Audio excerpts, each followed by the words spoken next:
ધોરાજીથી જેતપુર જતા હાઈવે પર ભૂતવડ ગામ પાસે આ ગમખ્વાર અકસ્માત સર્જાયો હતો. ધોરાજીથી જેતપુર તરફ જઈ રહેલી એક સવારી રિક્ષાના ચાલકે અચાનક સ્ટેરિંગ પરથી કાબુ ગુમાવતા રિક્ષા ગોથા ખાઈને પલટી મારી ગઈ હતી.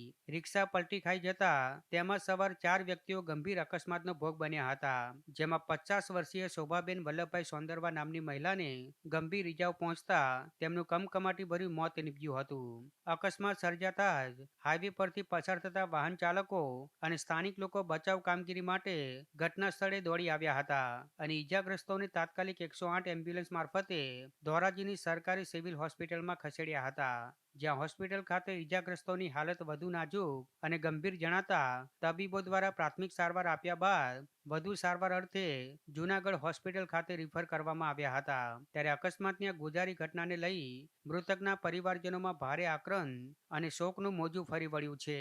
તો પોલીસે અકસ્માતનો ગુનો નોંધી રિક્ષા પલટી મારવા પાછળનું ચોક્કસ કારણ જાણવા વધુ તપાસ હાથ ધરી છે.